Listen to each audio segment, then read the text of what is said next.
Okay, so 6 everyday differences between England and Spain.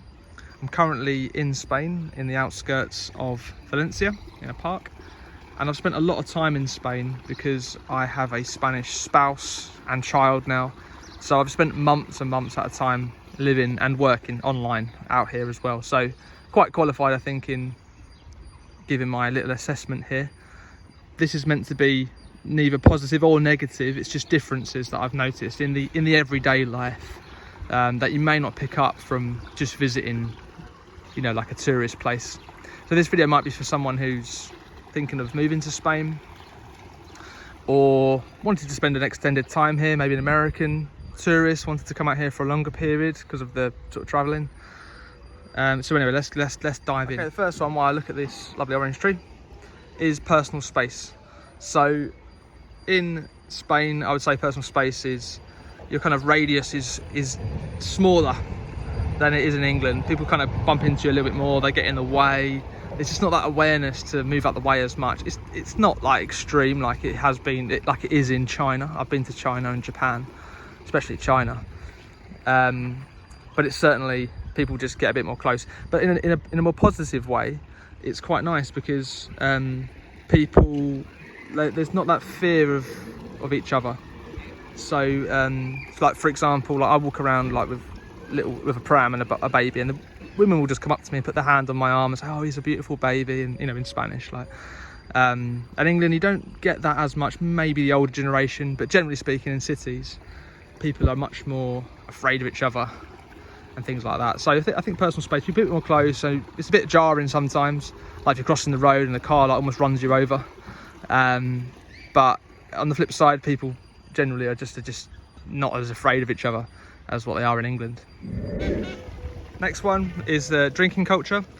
In Spain, they drink less than in England. It's an obvious thing to say. But just as an example, I went out last week to watch Valencia against Real Madrid with a load of Spanish young lads, basically, all in the sort of early 30s.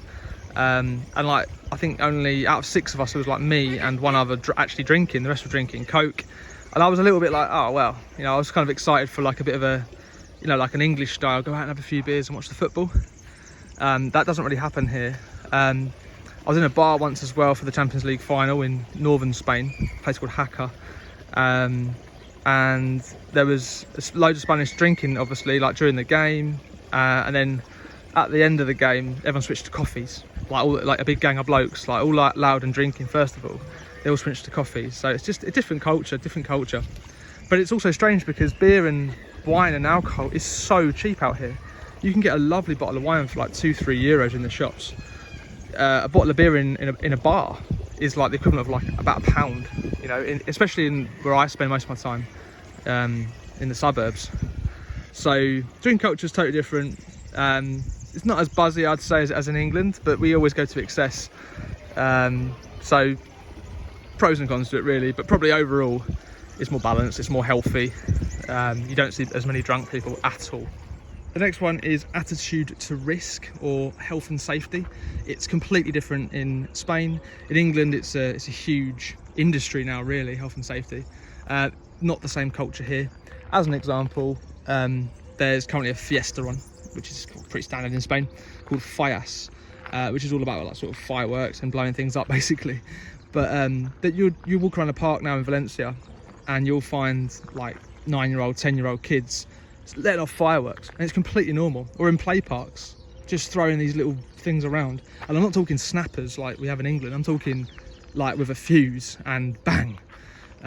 So to me, I'm like, wow, it's really dangerous. But you kind of get used to it, and but it's very different. I've been to bull runs and things like that, like not the big ones, just local bull runs. There's no high-vis jackets and barricades and stuff like that. It's just totally use your common sense. So again, it's refreshing because it's mad in England with health and safety, but it can also be a bit like, hang on, this is a little bit extreme as well. So that is something that's polar opposites, I would say, is the attitude to risk. Another one to think about is the attitude to hot weather. If you're in a Spanish area and it's like 21, 22 degrees, they'll be wearing coats, scarves, hats. It is, to me, bonkers.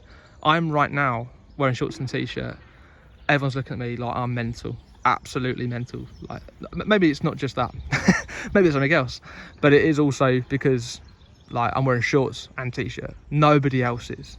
I can't see anyone. I haven't bumped into one person today who's wearing shorts and t-shirt, apart from like a builder or something. It's crazy. So and there's one other thing with the hot weather. Obviously it's hot a lot here. In England it kind of comes out and everyone goes mad and it's really exciting. You know, everyone gets a barbecue, especially if it's a Saturday or something. And that buzz isn't really the same here, obviously, because the weather's like it a lot. So that's something I think if I was to be here permanently, I would kind of miss that hot weather buzz that you get on a summer's day in England. But then I suppose you're going to get, you know, hundreds more days of lovely hot weather, which probably counters those one day buzzes that we get. So yeah, hot weather treated completely differently here. What is hot and when it is really hot, how it's appreciated. Another quick one now is tone of voice. It's obvious really, they talk in a very passionate, energetic way, the Spanish people, to each other, to you, and sometimes you think they're actually angry when they're just not, but it does catch you out sometimes. So it's something to be aware of really. It's nothing major, but it just sometimes, and still now, I've been with my spouse, my fiance, for 8 years, and it catches me out. It still surprises me, just as that English sort of thing, like, why are they raising their voices? And it's just, no, we're just having a conversation. It's like, right, oh, okay, fine. So yeah, that's something else to think about. And a bonus one, bit of a silly one really, but something that is worth knowing as I look at this kind of strange palm tree with curtain style haircut, is chorizo or chorizo. So just never, under any circumstance, add this or request this to a paella or paella. It's like the same as having a roast dinner and replacing roast potatoes with chips, or replacing your roast chicken with a hamburger and then trying to call it a roast dinner. It's like that. Just don't do it. You'll avoid any sort of trouble, as I have encountered. So there's your 5 or 6 everyday differences between England and Spain. Nothing that's going to rock the boat too much. It might not influence your decision too much, but it might just give you a little bit of an insight as to the everyday fabric of being in Spain. Just to make it clear, I absolutely love Spain. I also love England. I feel very lucky that I spend a lot of time here. But yeah, if you are looking to move here or visit here, there's a few little tips there. And if you want any other information, I do, just through being out here a lot, have quite good knowledge. So drop me a comment or a message or whatever, and I can give you some tips. Thanks very much.